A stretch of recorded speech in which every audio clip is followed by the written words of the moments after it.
जलाशय में 3 मछलियां रहती थीं। तीनों के स्वभाव एक दूसरे से भिन्न थे। माया, रानी और दुर्गा। माया संकट आने के पूर्व ही उसके समाधान में विश्वास रखती थी। रानी की सोच थी कि संकट आने पर उसका कोई न कोई समाधान निकल ही आता है, लेकिन दुर्गा किस्मत के भरोसे रहने वालों में से थी। उसका मानना था कि जो किस्मत में लिखा है वह तो होकर ही रहेगा, चाहे कितने ही प्रयत्न क्यों न कर लिए जाएं, उसे टाला नहीं जा सकता। तीनों मछलियां जिस जलाशय में रहती थी वह मुख्य नदी से जुड़ा हुआ था, किंतु घनी झाड़ियों से ढका होने के कारण सीधे दिखाई नहीं पड़ता था। यही कारण था कि वह अब तक मछुआरों की नज़र से बचा हुआ था। एक शाम मछुआरे नदी से मछलियां पकड़कर वापस घर लौट रहे थे। बहुत ही कम मछलियां उनके हाथ लगी थी। वे उदास थे। तभी उनकी नज़र मछलीखोर पंछियों पर पड़ी, जो नदी में लगी झाड़ियों के पीछे से उड़ते चले आ रहे थे। उन मछलीखोर पंछियों की चोंच में मछलियां दबी हुई थी। यह देख मछुआरों को समझते देर न लगी कि झाड़ियों के पीछे नदी में लगा हुआ कोई जलाशय है।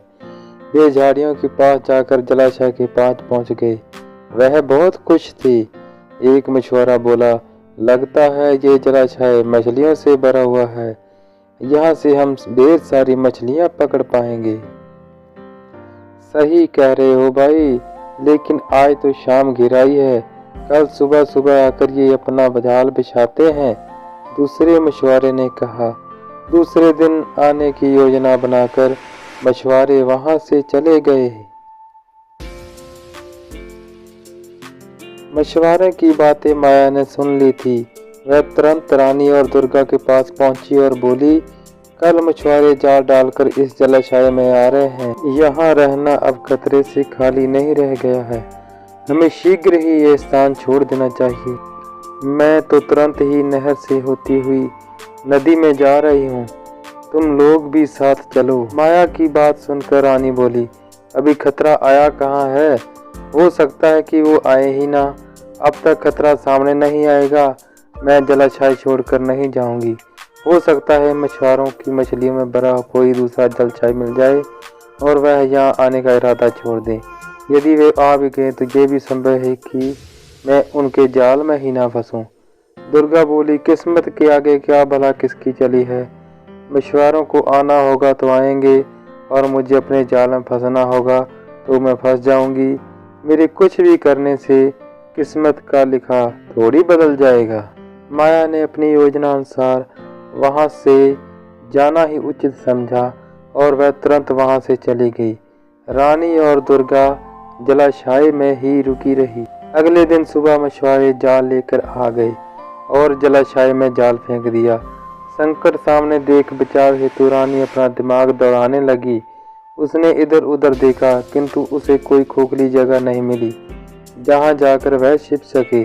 तभी उसे एक ऊदबिलाव की सड़ी हुई लाश पानी में तैरती हुई दिखाई पड़ी। वह उस लाश में घुस गई और उसकी सड़ान अपने ऊपर लपेटकर बाहर आ गई। थोड़ी देर बाद वह एक मछुआरे के जाल में फंस गई।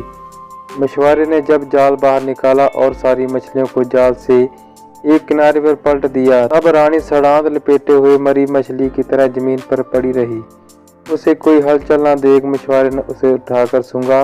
उसके ऊपर से आ रही बदबू से उसने अनुमान लगाया कि वे अवश्य कई दिन पहले मरी मछली है और उसने उसे पानी में फेंक दिया। पानी में पहुंचते ही रानी तैरकर सुरक्षित स्थान पर चली गई।